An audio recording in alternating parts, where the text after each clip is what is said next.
เจ้าก็บ่คือทอดบ่อันเจ้ากินแซ่บกินนัววันนี้พูนเจ้าเคยไปอันติดแพทย์และท่ากันผ่านมาฮะ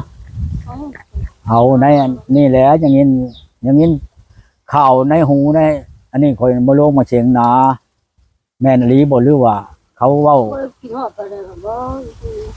จุกถ้าเป็นวันนี้นอนกินแล้วก็บ่คือทอดคือถึงนี่ก็สิเป็นลูกเป็นเมียไผก็มันก็สิบ่คักบ่แน่แล้วเนาะอันนี้ก็ดีสมมุติว่าไปแล้วโอ้ยก็คือทอดแล้วเนาะความกินแซ่บก็คือทอดภูเขาอันสงสารก็บ่มีสิไปกินฮอดก็เฮ็ดได้ร่วงกับตัวเองได้บ่นี่บ่ได้ว่ากินฮอดได้ผู้ใดบ่ได้เฮ้อเขาบ่ได้มักไปห่วงเขาโอ้ยกินฮอดแต่ข่อยเองนี่ได้ข่อยกินหอดตัวเองเนาะยานหวานความมันบ่มีว่าสิไปกินโอ้ยกินฮอดเด้ผู้อยู่หลังบ่มีบ่มีเนาะบ่มีคืออย่างงี้เขาว่าเบาจะหนาเราอ่ะโอ้ชาวชันเราที่บ้านอันนั้นเลยเรามีแผนอยู่อุบลไปได้ว่าฉันแม่นดีบ่ฉันแต่เจ้าว่ากับอาจารย์กนะนี่โทรมาหากันเลยๆอยู่อ่ะตอนนั้นน่ะข่อยบ่มีแล้วข่อยบ่ฮู้จักนี่แต่เจ้ากับเราเลยฮู้จักข่อยบ่ฮู้จักดูเดียวนี่ผัวว่าอยู่อุบลน่ะก็บ่เห็นหน้าจักเทื่อหันนะเราก็สิตัวข่อยบ่ก็แม่นจังซี่เนาะข่อยบ่รู้จักมีแต่ได้ยินแต่เจ้าเว้ามาเจ้าเด้อเห็นบ่ข่อยสิโทรเลยอ่ะข่อยสิให้เราเว้านำกันกับเจ้าเด้อได้บ่หันถามเราเลยข่อยถามเราสิใส่ผู้บ่าวบ่นะยันเจ้าเสียเปรียบอะไรมาใช่เนาะนี่ข่อยไปเสียเปรียบหยังข่อยถามเราใส่ผู้บ่าวคนใหญ่เลยข่อยจะฮู้จักใหญ่ได้บ่ใหญ่ตัวบ่ใหญ่เด้โอ้ข่อยจะฮู้จักผู้บ่าวอุบลน่ะเสียเปรียบหยังมันไม่มาอยู่มาจำนวนนี่แหละอันเห็ดกับไก่คอยเนาะ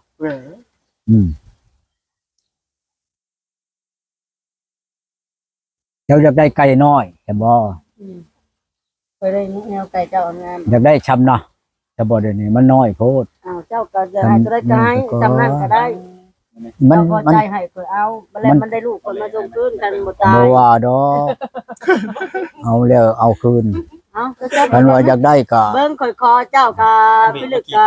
ใจจืดใจดำเจ้าว่าเจ้าคิดเบิ่งข่อยคอแต่ข่อยมาตะบิดโตซ้ำกับปั้นยังบ่ให้บ่อีต้นข่อยจักดิมันบ่แม่นข่อยบ่เนาะกันจะเอาก็เว้าจังซี่ซะกันจะได้นี่มันจับบ่ได้นี่เนาะเอาจับเกลือเข้ามันลงเบิ่งดูเอาลงมาเกลือเบิ่งโลดอันคันมันตามมาเกลือลงเบิ่งนั่นพี่ช้ำไก่ไล่ขบไก่มันก็กินมันสิกินอยู่หักแต่ว่าบ่เท่าสิเข้าไปจับมันปุ๊บเอาลงมาเกลือลงเบิ่งเจ้าสิให้ขึ้นไปเอาโลดเข้าข่อยจะได้กระทังหั่นไปอันนี้เจ้าและบ่หานขึ้นโนเทือนเฉพาะว่าเนาะปานนั้นเห็นบ่เคลื่อนก็บ่จะขึ้นบ่จะบ่แม่นบ่จะขึ้นญาติมันเป็นหยังเหือนญาติพ่อใหญ่ขึ้นไปถ่ายอยู่คือว่าแล้วบ่ญาติดอกเราคือถ่ายอยู่คือนั่นบ่ญาติเราลงปองมันนั่นเดี๋ยวนี้หั่นนักประตูสิลงฟองบ่อย่าประตูลงปองมันบ่ถือเขาก็จับไปใช้เนาะโอ้ยมันถือปองมันนั่นข้าไปช้ำจะลงปองมันเจ้าขึ้นเปล่าเองได้แน่โอ้มาเที่ยงนั้นอันนี้มาเขาชุมหลานนะแม่ขึ้นเปล่าเขาจับไก่น่ะ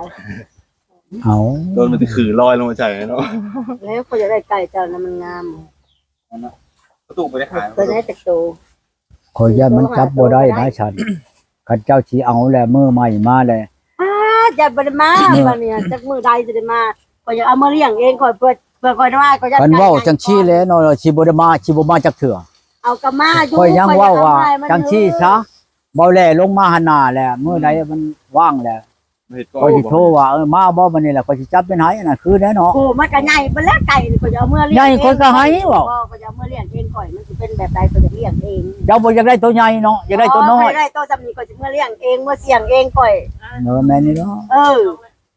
ได้บอกข่อยจะพวกก็เอาตัวเฒ่าข่อยสิไปเลี้ยงคือเอาเองไก่คือกันแล้วก็จะเอาตัวน้อยข่อยสิเลี้ยงให้มันใหญ่แต่พอจังว่าผัวเราก็จะได้เด็กน้อยไปเลี้ยงเอาเองบ่ผัวเราก็อยากได้เฒ่าบ่ไก่นี่ก็จะได้ตัวนมเฒ่าซั่นแหละน่ะอันโห60แล้วก็ได้บ่เฒ่าก็ว่าเอาชิปโยกปันๆกับพ่อใหญ่แล้วก็เนาะเอาเด้ผู้น้อยเนาะใกล้ผู้นางใกล้ๆเด้จ้ะน่ะมันจะว่าหลายดอกบ่แลเช่าอย่าโหจะมีก็ฮู้จักแล้ว คนใหญ่เลยเทิดต้นเฒ่าอายุ50-60ทุกคนเลย บ่ สิว่าไปหลาย เอาได้เด็กน้อยแต่น้อย20-30ก็ยังบ่ล้มผูก แต่เรามานี่บ่แม่นหากะมามื้อนี้ดอกหลายเทื่อแล้วเรามา อืม คอยกระถามเราว่าฉันเฮาบ่ได้สิเอาผัวพังไปก่อนเราอ่ะ ตัว เอานะเอาเท่าแต่บ่เอาหนุ่มฟัง เราบ่ได้เว้าในนี่จักเทื่อบ่ได้ยินว่าเอาเฒ่าบ่เพราะบ่ได้ยินว่าเอาผัวนี่สิหาเอาผู้เฒ่าบ่ทันทีเขาก็บ่ได้ยิน ไปล้มเขายัง แต่ว่าคอยถามว่าเฮ้ยบ่ได้ฉันสิเอาผัวพังไปก่อนเราอะเพราะอย่างนี้จะว่าพังไปก่อนนั่น ฟังไปก่อนแต่เอาก็เอาผู้เฒ่าบ่เอาเด็กน้อย แต่คอยไปลิ้นไปถามนี่ก็บ่แม่นถามแต่เราได้ถามหลายคนเลยฮักบ่ได้ยินผู้ที่ว่าพังไปก่อนคือเรานี่กับชาวนางนี่ชาวนางนี่ก็พังไปก่อนคือกันก็ไปอันกับชาวนั่นเด้เอาชาวนางมันน้องกระลงบอกแล้วกับชาวอันนั้นเด้สาวอันยังอันขมิ้นน่ะนะชาวยังก็ชื่อเลย แล้วเขามีบ่มีตะพรบ่ ชาวพรชาวพรก็พังไปเบิ่งคือกัน เออ ไปถามแล้วเจ้าพรนี่หมู่เจ้าบ่ทันได้ลงชิปมาละมาในนาข่อยนี่มาเลยได้ ยังบ่ได้ลงเฮา สองเทื่อมาเลยได้เฉพาะมาในนาข่อยนี่ มื้อได้สินัดมันได้มื้ออื่นบ่ไป แล้วจากมาอยู่เมื่อนั้นก็ดีค่ะข่อยบ่ให้มาอย่าชักข่อยมาก็อย่า อ๋อ ข่อยสิบ่ให้มานี่ก็ข่อยถามว่าบ่พรเจ้าอยู่เดี๋ยวนี้เจ้าอยู่เฮ็ดหยังเอาอยู่กับลูกข่อยแล้วเราอะเอาเฮาบ่ได้เสียผัวพักไปก่อนเราอะก็เว้าเดียวกันนี่ เออ พักไปก่อนเรา มามันได้ลูกมา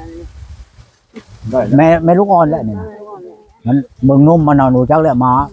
แม่ลูกอ่อนนั่น เราเบิ่งนมมันได้ เออ เอานมแม่ลูกอ่อนคนก็คือกันนี่แหละ บ่คือกันตัว คันลูกใหญ่แล้วบ่เป็นว่านี่เข่งเขาโลด บ่ เอาบ่เชื่อปืนเบิ่งเนาะ เออ ของตัวเองก็มีอยู่ ยานแล้ว แม่นดีบ่ ยานเลย บ่บ่ยานดอกคนคือเจ้าบ่มียานแหละ ยานก่อยบัดพาดมาทางบ่าพี่จะได้ โอ้พาดทั้งบ้าว่าจัน เห็นบ่เช้าอันแม่คำอยู่อันชายชนูเราว่าเราจะให้คอยไปอันชื่อยาชื่ออาหารนำลาวมาคันเจ้าชื่อมากินนี่หน้าเจ้าต่างเลยเราอะเข่งตึงตังคือรถชี้ต่างเลยเราอะ โอ้ คอยถามนั่นก็บ่ได้แพงไปดอก6แสนหน้า10,000 โอ้ ราคายาน่ะกินเบิดช่องห่อนี่แล้วว่าล้านปลายนะเจ้าเบิ่งต่างเลยแหละอายุข่อยนี่50ปลายได้แล้วเราอ่ะเบิ่งแม่เบิ่งข่อยนี่ โอ้ ยัง บ่เท่าบ่ เช้าอันนั้นนะ เท่าบ่ ก็บ่ได้เท่าแล้วนี่โทรไปก็หับปรับเลยดอกอันนี่นะอยู่น้ำมันเจ้เพิ่นเราอะข่อยนะ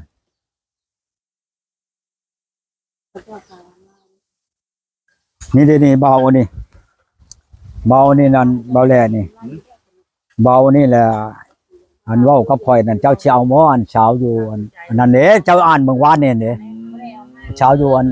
ที่ชัยเวียดนามบ้านหยังก็บ้านโคกใหญ่อยู่อะเจ้านี่มหารถอยู่ด้านละมีอยู่ดอกนั่นนี่เหล้าก็มีอยู่นานและคืนนี่นั่น11โมงกลางคืนและผู้เช้าอันนี้แหละผู้เช้าเราเว้านี่โทรมาให้ข่อยขูดบัตรให้ข่อยว่าโอ้ยข่อยว่าบ่ได้เพิ่นเด้อนี่อยู่โคราชเรานี่ โอ้10 โมงคืนโทรเนาะโคราชอยู่อัลลาดแล้ว ข่อย โคราช โคราชบ่นึกว่าอัลลาดแล้ว นี่ข่อยถามเรานี่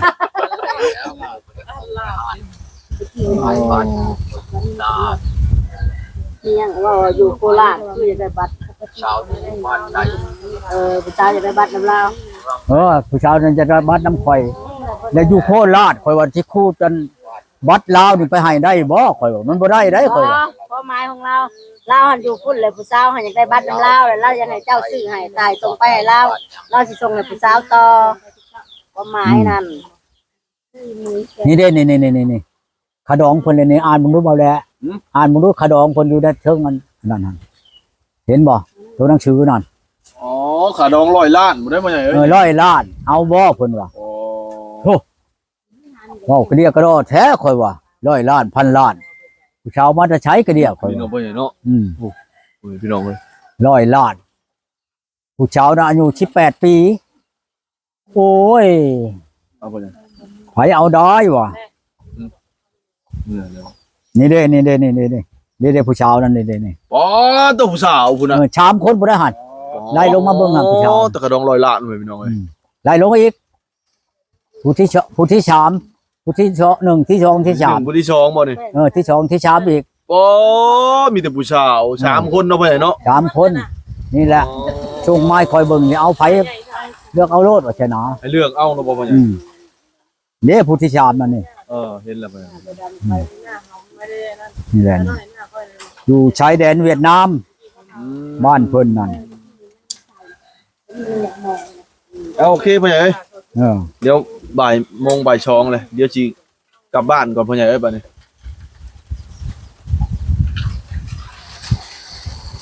ผู้ชาวให้โอนอันเงินให้นี่ดินี่ เฮ้ยใช้ตรงยาง 200,000 ได้200,000 อยากได้200,000แล้วสิมาหาคอย โอ้จะว่าตัวอีกบ่จ้ะพ่อใหญ่ นี่นะนี่จะอ่านเบิ่งนี่ เออ ผู้ต้องชื่อตัวเทิงอ่านเบิ่งโลดแหละ ผู้สาวลาวให้เจ้าโอนเงินให้200,000ลาวสิแชทหาเจ้าอะ โอ้ คือบ่หันแหละคอยจังว่าโอ้ย เงินกับตัวนะ มื้อใดสิลงมานั่นฉันมื้อใดเจ้าสิลงมาอีก โอเคเพื่อนพี่น้องเดี๋ยวบ่แลสิ สิมานี่นะมากินก้อยป่านี่บ่าวแลมาเพิ่นบอก 10 โมงเช้าจน2 โมงแรง เพราะว่าบ่าวแลมาจังมาเด้อมาเถอะนะ จับไปค่อยแต่แม่ไก่นะ เอามันจับบ่ได้จังว่าฉัน มาโอ้ยบ่ก่อนสิกุบเอานี่ โอ้สำหรับผมว่าเนาะอ๋อฉันสิเอาไก่พ่อใหญ่เด้อบัดนี้ มา ต้องใช้พ่อใหญ่สิได้อัน บ่ นั้น โอ้ยบ่เชื่อได้นี่ เด้อพ่อใหญ่ เจ้าบ่เป้าเขาบ่โอ้ยเดี๋ยวกู เดี๋ยวขออนุญาตเอาไม้เด้อ จะว่ายังก็ เจ้าไปโอ้ยเอาเขามาโอ้ยมันโลนะกุบโลดญาตินะ โอ้ยให้เจ้าจับเอาเองเด้อ จับเอาเอง หลายโตเจ้าบ่จับก็จับเอาหลายโล เอา2เอา3เอาลูก